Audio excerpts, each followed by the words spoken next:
One of the saddest stories in my life I encountered was a couple I met when I went for a private retreat at Canaan Land. So somehow I jammed the couple. The guy was a retired military person, but he was low rank. And for some reason, they recognized me because when things were going on well for him, he used to watch me on television. So he recognized me when I was taking a walk in that neighborhood. And then we got talking, and he was talking about how bad, how terrible things are. And then the wife was extremely emaciated. He told me that things were so bad that he had been persuading his wife to go out there and use her body with men, that he didn't mind, that hunger was going to kill them. Something very strange is happening on Twitter. And in fact, in other social media channels, whether it's Nigeria or Kenya, United States, UK, people are using the same exact coping mechanisms, and it's very toxic and it's backfiring. These are some of the patterns I see. Like on Twitter, I looked at Twitter this evening, and it's actually very disturbing because there is massive survival anxiety. And I'm going to talk about survival anxiety and why that matters to you. Survival anxiety and why that really matters to you, especially in the difficult times that the world is going through today. So there are three patterns I have observed on Twitter and then some other channels. There is the breaking point pattern.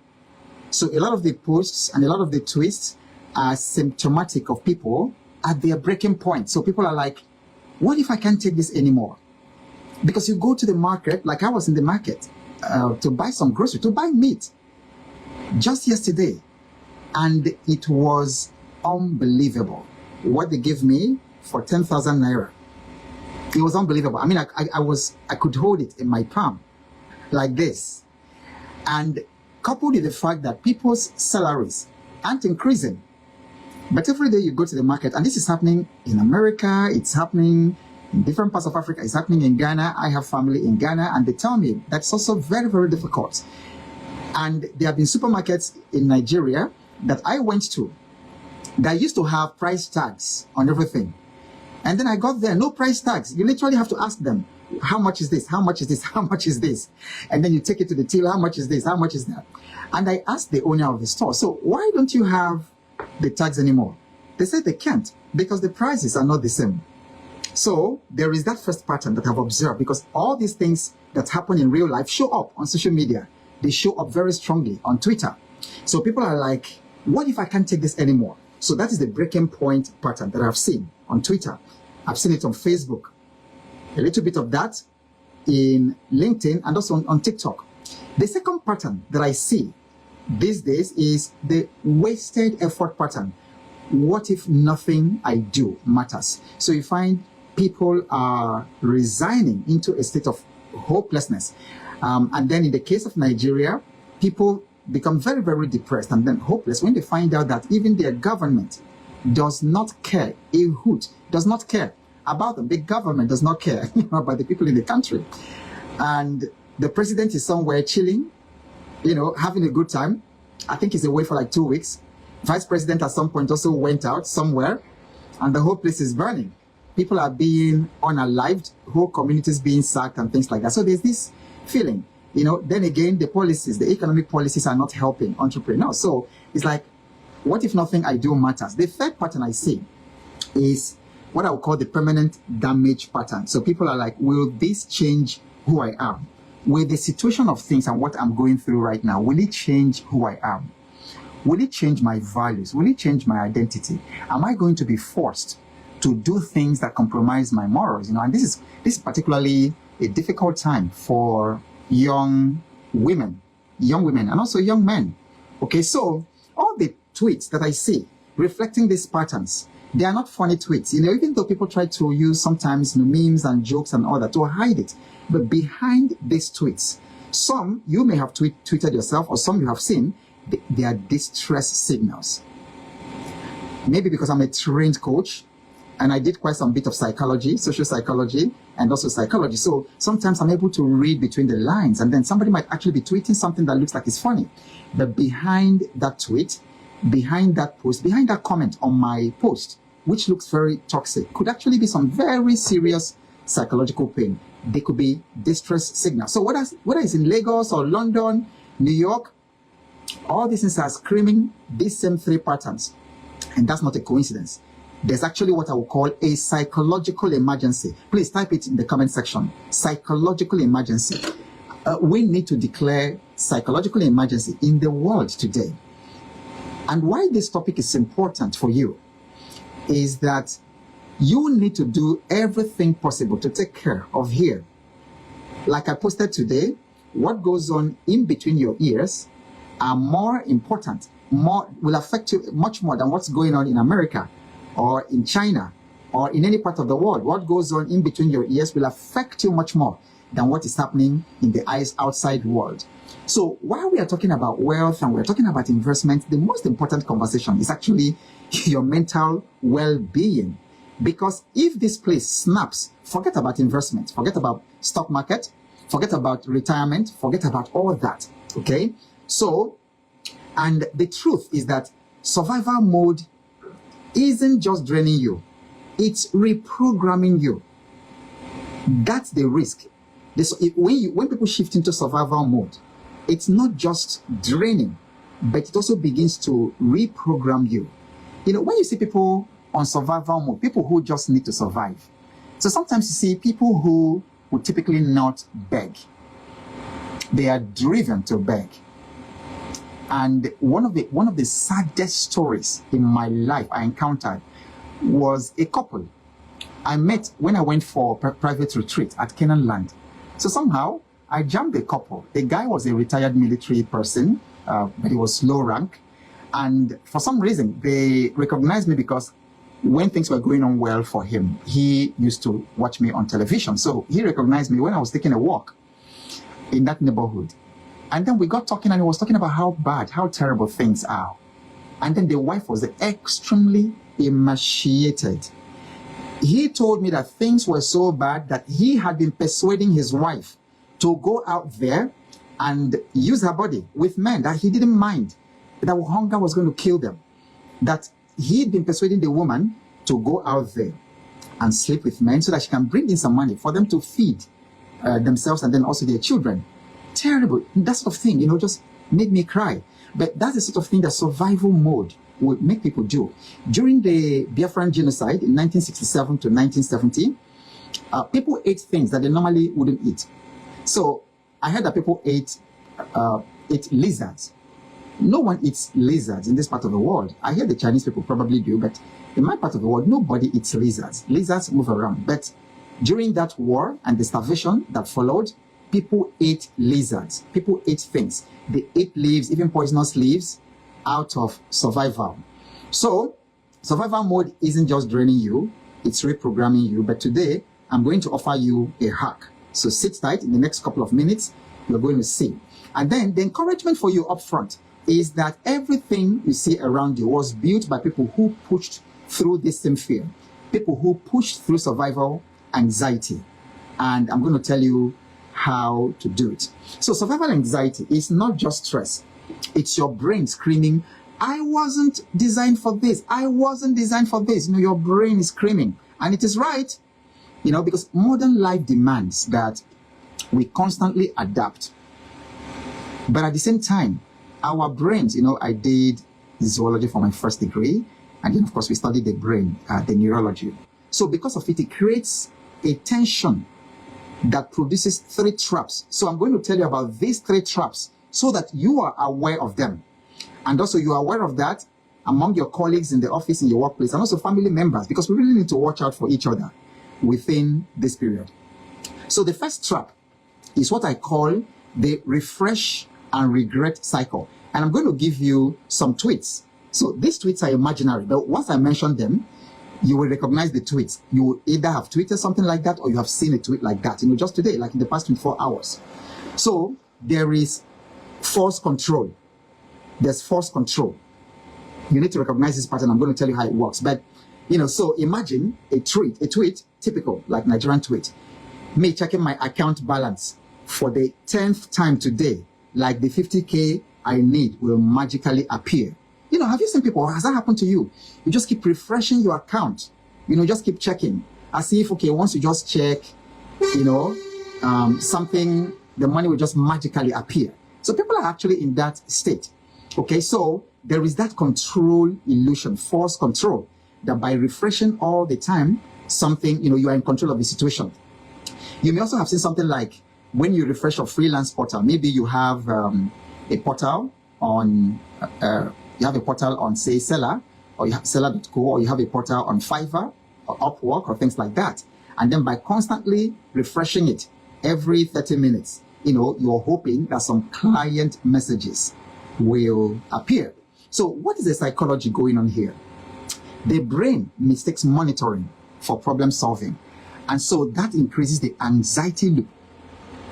If you don't understand, just say that you don't understand and ask me questions, because you really need to understand. So I'm going teaching mode rather than coaching mode, today.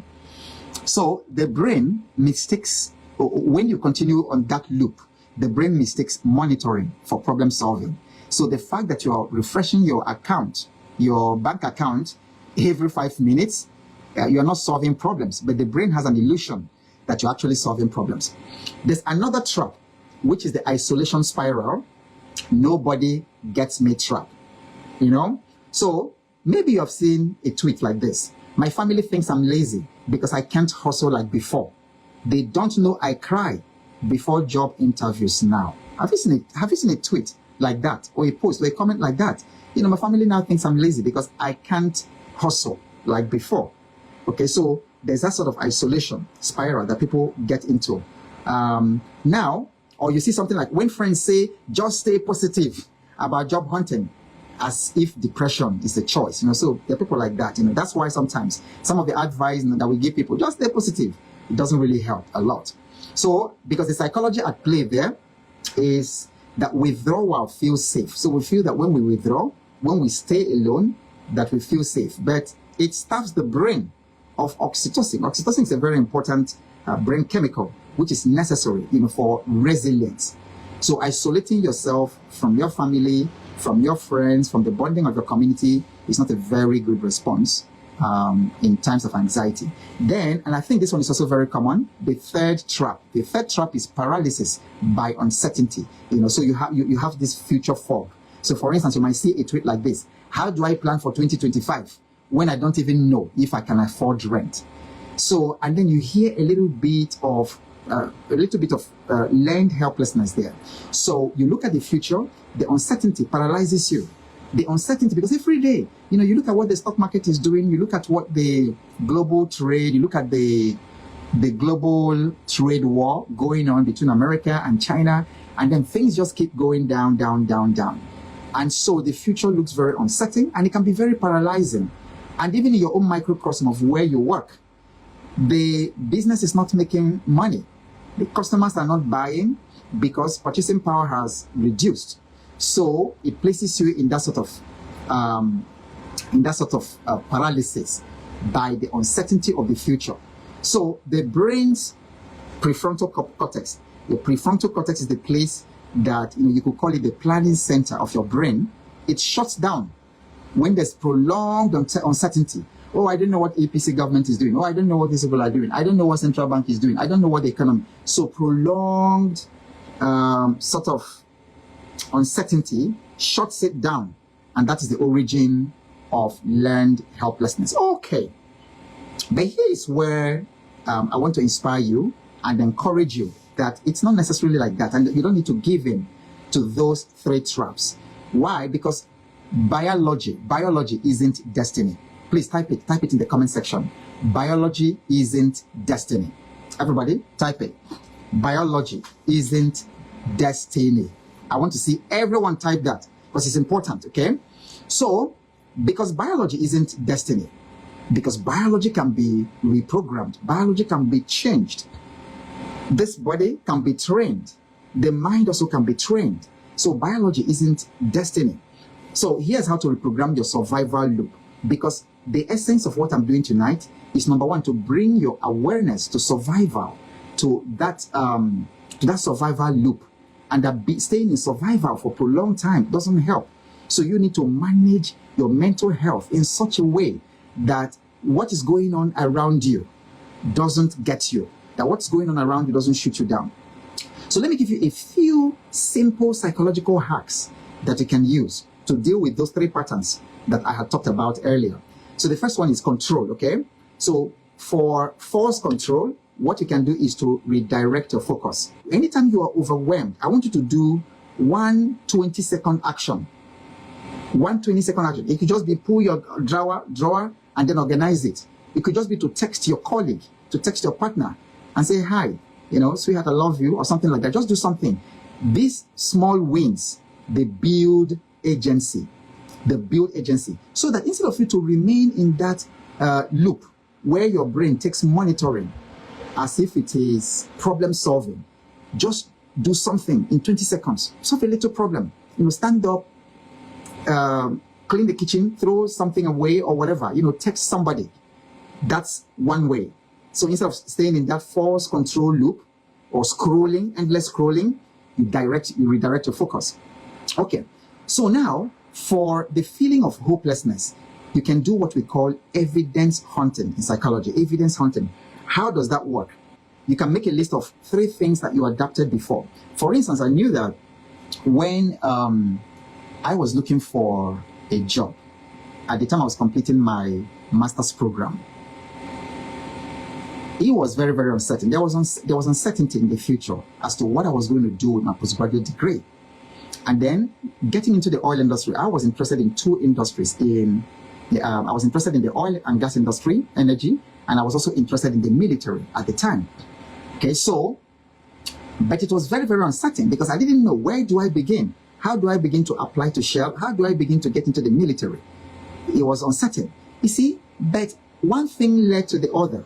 And then by a combination of circumstances, I found an opening in Shell. Somebody, Tayo Adenero, my classmate in the university then, he, very generous man at the time. So he saw, I think he traveled to Lagos or so, and then saw an ad by Shell. Shell was recruiting. And then Tayo brought that page of advertisement and pasted for everybody. He was very generous and pasted. And I saw, I looked through and I said, okay, I could apply for surveyor, even though I wasn't a surveyor. So I can force feed my brain with times, at least 3 evidences like that, where I have been in a situation, very uncertain situation, and, a door opens. I force feed my brain with previous instances, evidences of how I had been in hopeless situations before, and yet things opened up. Then about community, about isolation. You don't want to isolate yourself because when you share your burden, so you really need like a very empowering community, all right, where you can be part of community that of people who are struggling, with something, and then people who are not just struggling, but they are finding ways to come out of the situation. Because many times your answer lies in the community. Your answer, your breakthrough often lies in the community. In fact, I'm even saying oftentimes. It looks to me like it's most of the times. Your breakthrough lies in the community. So many of you already know my story, how after I quit Shell, I lost all the family savings and then everything shut down economically for us. And it was community. It was community. So the very first job that I did that fetched us $15,000 at that time, 2009, it was community. It was a very, very, good friend who had another good friend that worked in that organization.